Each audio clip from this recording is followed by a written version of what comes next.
Pulso económico que, como es tradicional, vamos a comenzar echando la vista atrás a ver qué tal le ha ido a nuestro IBEX 35. Hoy, un buen día de bolsa con subidas, 1,52 arriba. El índice general termina en 13.208,3. Y no solo ha sido un buen día en las bolsas europeas, sino también en Wall Street. Ya veremos cómo termina, pero de momento pues, el signo es favorable.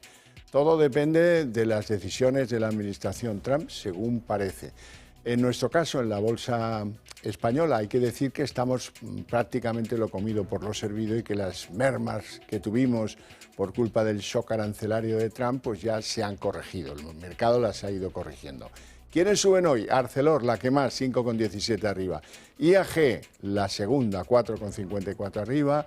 Y en tercer lugar, el Banco Santander, 4,41 arriba. ¿Quiénes pierden pistonada? No mucho, ¿eh? La que más, Solaria, 2,10 abajo. Y en segundo lugar, Endesa, 1,98 de caídas. Y en tercer lugar, Iberdrola, 1,76 en esta sesión. Y a continuación voy a adelantarles algunos titulares de lo que a mí me parece que va a ser la esencia de la tertulia de análisis económico que mantenemos aquí cada tarde con los mejores expertos para que a ustedes no se les escape un detalle. Bien, y en nuestra tertulia de análisis económico hablaremos, cómo no, de lo último de Donald Trump. Dice que, bueno, pues que se van a reducir sustancialmente los aranceles a las importaciones chinas, que estaban, les recuerdo, en el 245%, y que, bueno, da la sensación que ese discurso suavizado de Trump ha dado un empuje, ha dado un acelerón a las compras. Trump, por cierto, también ha dicho que él no tiene ninguna intención de cesar al presidente de la Reserva Federal, a Jerome Powell. Y hablaremos de los bonos, porque los bonos soberanos europeos se han convertido en una especie de refugio ante el pinchazo del imperio del dólar. Dólar que también empezaba a subir hoy con fuerza. La rentabilidad del bono alemán y la rentabilidad del bono español regresan a niveles previos al anuncio del famoso bazooka de gasto del nuevo canciller alemán, de Friedrich Merz. Bien, y les presento ya sin más dilación a nuestros invitados hoy. Don Antonio Banda, CEO de Phil Capital. Muy buenas tardes. Hola, buenas tardes. ¿Todo bien? Sí, todo en marcha. Estoy pensando en el Real Madrid. Sí, está la cosa Don dividida. Antonio Castelo, muy buenas tardes. Hola, señor Roscajo. Analista de mercados de eBroker. ¿Todo bien? Todo en orden. Me alegro. Vamos con la sesión de bolsa, a ver qué les ha parecido a ustedes. Da la sensación eso de que se han acelerado las subidas, que el dólar sube, que Wall Street también sube, aunque va como que esa subida se va difuminando, ¿no? Castelo. Sí, bueno, hemos visto un sólido avance favorecido por el giro del tono del presidente Trump, que descartó muy generosamente despedir al presidente de la FED y aludió a un posible recorte de aranceles a China. Y bueno, pues esto ha provocado una reacción positiva del mercado. Hace 2 o 3 semanas decíamos que la única posibilidad de que esto se diera la vuelta era si la Reserva Federal bajaba tipos, que no lo iba a hacer y no lo ha hecho, o si Trump daba marcha atrás. Yo tampoco tengo muy claro que la marcha atrás sea Hoy así. sí. Hoy sí, porque bueno, hoy lo ha dicho, pero bueno, ya su secretario del Tesoro esta tarde ya estaba recalcando que bueno, que las conversaciones con China que pueden tardar 2 o 3 años en el mercado. Yo no sé si puedo esperar 2 o 3 años, ¿no? Pero bueno, no está mal. Y hoy aquí, pues en la bolsa española, lo que hemos visto, pues efectivamente, que valores que habían estado muy castigados estas últimas semanas son los que están en la parte alta, en la parte de las subidas, ¿no? Mientras que valores que habían sido muy defensivos y que yo creo que hay que seguirlos contemplando con mucho cariño, como es el caso de Iberdrola o Endesa, han recogido beneficios, ¿no? Don Antonio Banda. Sí, bueno, llevamos 2 jornadas que yo creo que para las bolsas europeas han sido positivas. La americana está un poco ahí fuera de...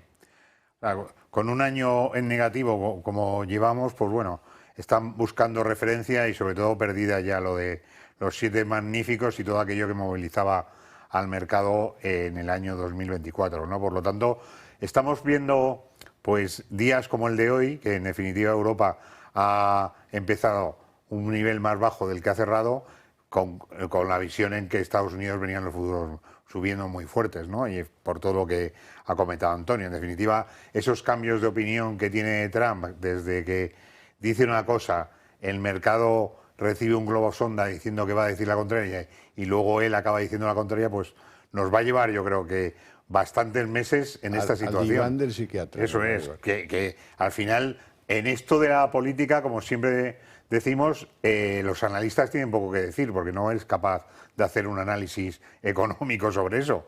Lo que surja, surgirá, y eso hace que los mercados tengan una volatilidad altísima, que no haya referencias en el medio largo plazo y que estemos metidos en una espiral de la geopolítica que desde luego podían haberse llevado al mercado mucho más abajo de donde están, pero que probablemente en la vuelta se lo lleven mucho más arriba de donde ha llegado hasta ahora. O sea que estamos metidos en esa situación. Bueno, vamos a pesar de todo a intentar arañar eso de la geopolítica y su relación con las bolsas, con los mercados.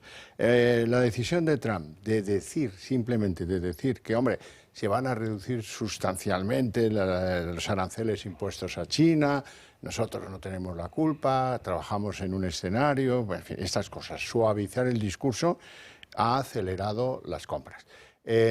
¿Habrá entendido Trump lo que buscan los mercados? ¿Le dará igual como hasta ahora los anuncios y que caigan y caigan el valor de las empresas en las bolsas mundiales? ¿Cómo lo veis? Bueno, a ver, yo obviamente no he estado allí, ¿no? Y sería muy pretencioso decir, ha pasado esto con certeza, pero tiene toda la pinta que ha pasado. ¿Qué es lo que ha pasado? Pues que seguramente le han cogido por banda los grandes bancos de inversión americanos, le han puesto los números encima de la mesa, seguramente le han cogido por banda algunos de sus admiradores recientes de las empresas tecnológicas y le han dicho, oye, mira, el señor Max ayer ha dicho que, bueno, que se va a ir retirando porque le han pegado un palo importante y de hecho ayer Tesla, que publicó resultados malísimos, recuperó cuando 20% abajo. Recuperó cuando, o sea, en cotización, cuando Elon Musk dijo, voy a abandonar todo esto y me voy a dedicar a mis empresas, ¿no? Bueno, y eso por una parte, y luego por otra parte China le debió dar un empujoncito vendiendo una cantidad importante de bonos. Entonces todo esto ha hecho que, bueno, pues que se lo replanteen y seguramente seguirá con el discurso, pero seguramente también va a ir más piano, ¿no? Porque evidentemente, o sea, solamente hablando de Tesla, desde diciembre para acá, pues eran algo así como 483.000 millones de dólares, que se nos acaban los millones volatilizados. Entonces, Banda, ¿cómo ves tú la cosa?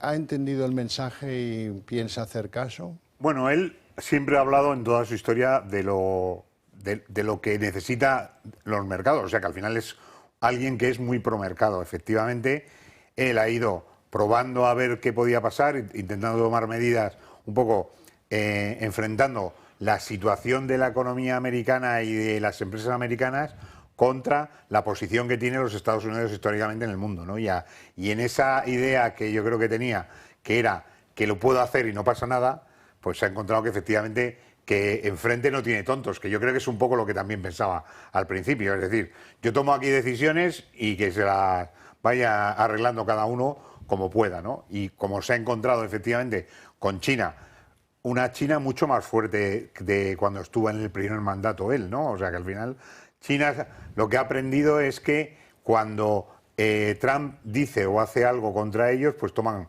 contramedidas que al final las ves muy claramente. Y cuando tú ves el mercado americano cayendo, o sea, llevamos en lo que llevamos de año, la bolsa americana, el S&P 500 está cayendo un 13%, que es una referencia para pensar, oye, que en mi primer año de mandato, que esto esté así, casi no he llegado todavía a los 100 días desde que he tomado el poder, pues es un poco preocupante. Y tampoco le cuesta absolutamente nada dar la vuelta a sus opiniones, ¿no? Y lo estamos viendo. O sea, que dice una cosa y la siguiente, y entre medias han pasado 2 días. Ahí vamos. El echar atrás sobre las amenazas dirigidas al presidente de la Reserva Federal, Jerome Powell. Le oímos decir que quítate, que no vales, que me tienes que bajar los tipos de interés de una manera muy contundente. Y ahora dice que él no tuvo ninguna intención de cesar al presidente de la Reserva Federal. Ese es el ejemplo, ¿no? Bueno, clarísimo, y además que le llama señor no, el señor que está ahí colgado de... Y luego hay que tener en cuenta que él fue el que le nombró en el año 2018, o sea que al final el mandato que tiene Powell todavía, pues lógicamente no tiene ningún sentido que, primero, no lo va a poder echar porque no hay posibilidades de que lo eche. Otra cosa es que él renuncie, pero tampoco tiene ninguna necesidad de renunciar. Entonces, bueno, es enfrentarse contra una pared y decir cosas que, bueno, que efectivamente al final lo que queda es que él parece que ha intentado echarle y luego ahora dice que no. Eso, la opinión pública tampoco tiene mucha memoria. Esa técnica se paga hasta con los entrenadores de fútbol. Seguro. Seguro.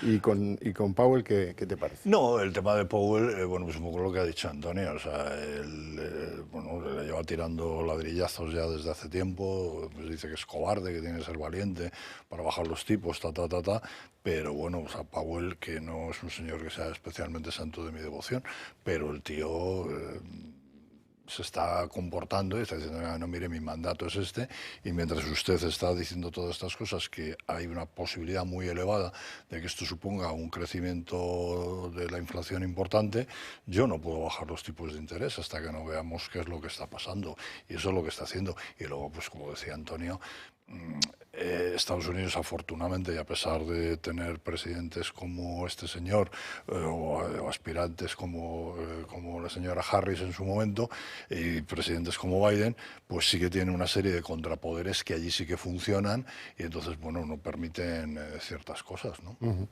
Bueno, vamos al territorio europeo, porque los bonos soberanos europeos se han convertido en el refugio ante el pinchazo del imperio del dólar, que ya veremos si acaba recuperándose antes de lo que algunos creen. Hemos vuelto a recuperar rentabilidades no previstas del bono alemán, también del español, que vuelven a niveles previos de los primeros anuncios de la dinámica de gasto en Alemania y de los aranceles de Trump. Sí, bueno, así ha sido, ¿no? Hoy es verdad que ha repuntado un poquito la volatilidad del bono alemán desde niveles del 2,45 al 2,51. Esto significa descenso en el precio del bono, pero es verdad que viene bajando desde niveles del 2,93 que alcanzó a mediados de marzo, el nivel más alto que se alcanzó después de la aprobación del plan de estímulos del nuevo canciller de Merz. Pero efectivamente veníamos de esos niveles de 2,45 más o menos, de 2,45 subía a 2,93 y estamos otra vez al nivel que estamos. Y el bono español pues prácticamente lo mismo, ¿no? Estaba mirando, ha sido semejante, ¿no? Finales de febrero estaba en el 3,14%, a mediados de marzo subió hasta el 3,57 y ha ido bajando paulatinamente hasta los 3,17 en lo que se encontraba hoy. ¿Cuál es un poco, qué es lo que explica esto? Bueno, pues que ante el miedo de la incertidumbre, de la renta variable y demás, pues se han comprado, o sea, los inversores han decidido comprar bonos soberanos europeos y recordemos que la subida, la compra de bonos sube el precio, baja la rentabilidad. Esto es un poco el proceso que ha habido. Sí, y sobre todo también es que el Banco Central Europeo bajó el jueves pasado los tipos de interés de intervención. Entonces, todo eso tiene que llevar un poco de referencia en la curva de largo plazo del bono europeo. Como tenemos además el bono americano metido en tensión por las posibles ventas de chinos de los bonos que tienen en cartera, nos mete en una configuración que el inversor normal pues siempre quiere ir a activos seguros, ¿no? Y parece que está ganando seguridad los bonos europeos frente al americano, que era la referencia de seguridad total. Entonces, cuando tienes Trump metiendo ruido, haciendo esa referencia a los chinos vendiendo, te metes en un ruido en el activo que provoca directamente pues salidas de inversores entrando en el bono alemán de referencia y de chiripa metiéndose en el español, pero consiste fundamentalmente en que esas entradas, como están referenciadas a que entradas de dinero se llevan el precio arriba, pues directamente baja el tipo de interés al que está cotizando el bono. Indirectamente relacionado con todo eso, Bruselas ha decidido imponer una multa que en conjunto suma 700 millones de euros a Apple y a Meta, que son dos grandes compañías norteamericanas que operan en Europa. ¿Por qué? Porque dicen que han violado las leyes digitales del territorio europeo.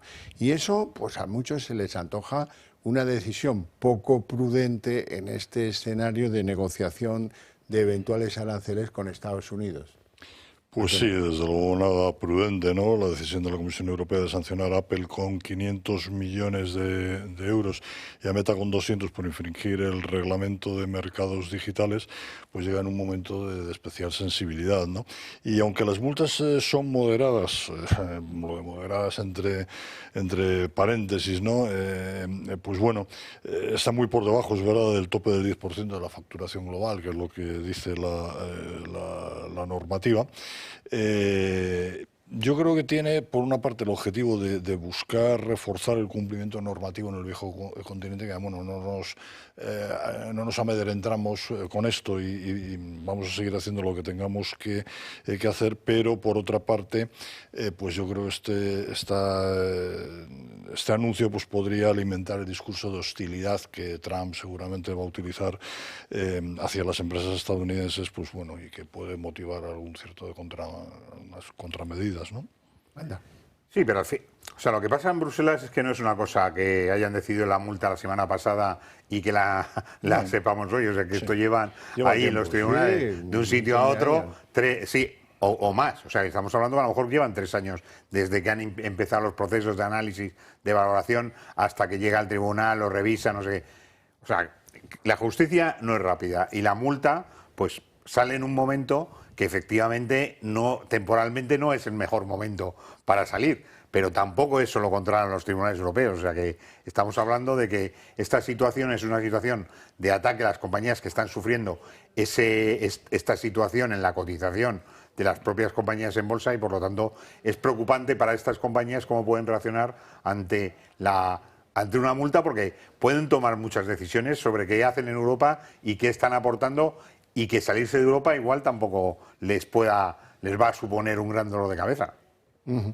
Bueno, vamos a la bolsa y de cabeza. Algunos nombres propios de la bolsa española. Es el caso de Telefónica, que parece que no se resigna y que algunos consideran que es inminente un nuevo ataque a los máximos anuales. Marcelo. Pues nos alegra mucho que suba por los inversores minoristas, ¿no?, que tengan posiciones en el valor, pero ya hemos dicho que debido a las circunstancias de control por parte de la SEPI, por cómo se han producido este control, por la ausencia de un plan estratégico, ya después de unos cuantos meses desde el aterrizaje del nuevo equipo gestor, pues bueno, ya hemos decidido que es un valor que tenemos borrado de nuestro radar de inversiones, ¿no? Seguimos sin saber si las decisiones que se van a tomar van a ser decisiones políticas o decisiones financieras, y como no lo sabemos y seguimos sin un plan estratégico, pues si sube nos alegramos por los minoristas, pero nada que decir. Anda. No, y yo creo que en el mercado sigue valorándose mucho los rumores de que probablemente Arabia Saudí tome una posición que puede ser incluso superior a la que tiene el gobierno español. Entonces eso lleva a que incluso se puedan estar tomando posiciones para luego llevarlas a convertirlas en participación declarada, porque Arabia Saudí, el Fondo Soberano de Saudí, tiene que informar, al tener una posición de más del 10%, cada vez que compre una acción tiene que informarlo. Entonces, igual las tiene aparcadas a través de intermediarios para informar de la adquisición de un paquete cuando quiere informarlo. Esto es lo que lleva a que realmente la compañía no esté guiándose en la valoración en lo que está dándonos de información a la compañía, sino la posibilidad de más operaciones corporativas, que eso lleva a una subida del precio, que luego, si no se llevan a cabo, pues la caída es directamente proporcional a la subida o superior, en función de lo que eso que son rumores se convierten en realidades no ejecutadas. Muy bien, don Antonio Banda, le toca a usted explicar el trompazo de las dos compañías de electricidad que cotizan, Iberdrola y Endesa, que han sido pues los más, quitando a Solaria, que por otras circunstancias es la que más pierde en el día, Endesa e Iberdrola son las dos que se han dejado más piel. Y al final no les ha salido tan mal, pero esto pintaba bastante mal a mitad de la sesión. O sea, que ha abierto la jornada muy preocupada por la situación de las eléctricas, un poco vuelve a hablarse de regulación, cómo le está afectando la lucha que hay por la adquisición de comercializadoras y tal, y entonces se ha puesto el ojo en las compañías y han caído. Yo creo que también tiene bastante que ver con el movimiento de trading diario que lleva a salidas de compañías que parecen que ya están valoradas y que han tenido un buen recorrido en los últimos años para tomar en posiciones en compañías que tienen caídas. Sobre todo recordando que el IBEX lleva un 13% en el año, ¿no? O sea que casi Lo de que vender en mayo y cerrar el año, estamos ya prácticamente a una semana de que nos pase. Y un 13% para un año no es una mala rentabilidad.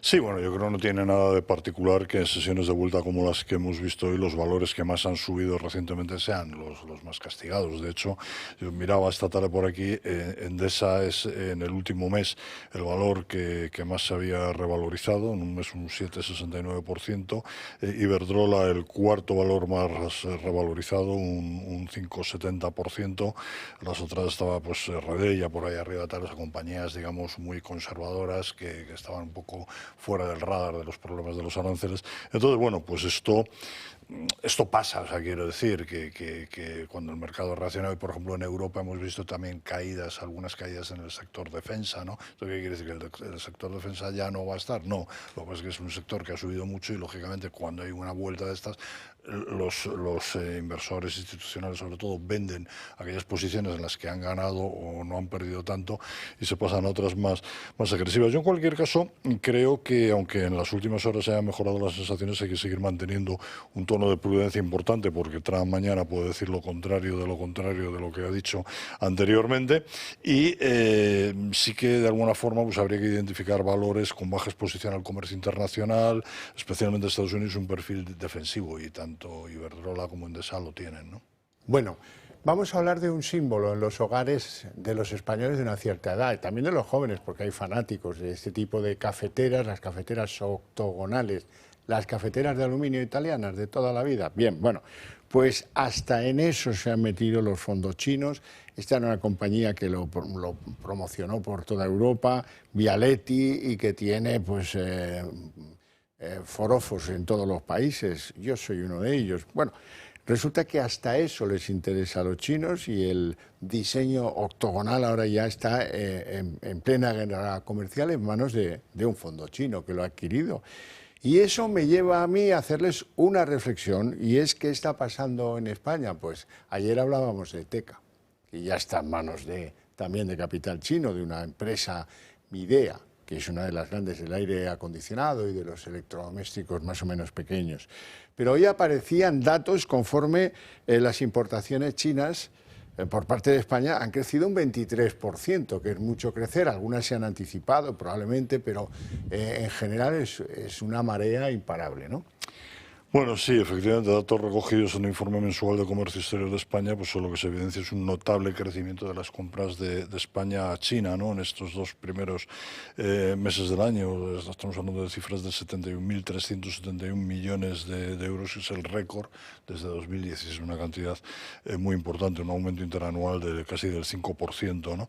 Y el déficit comercial con China pues ha disparado un 58% hasta 9.618 millones. Bueno, pues yo creo que sí, que efectivamente, como dices, hay una parte importante de anticipación de compras a China por lo que pudiera suceder, pero yo creo que esta consolidación de China como primer suministrador de España sitúa a España en un escenario que debería ser monitorizado, ¿no?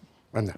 Sí, yo creo que además, o sea, nuestro déficit comercial con China lógicamente va a seguir creciendo y en la medida que haya muchas posibilidades de que se cierre el comercio de China con Estados Unidos, pues China no se va a quedar parada con los artículos allí, va a intentar colocarlos en el resto del mundo y nosotros seremos objetivo.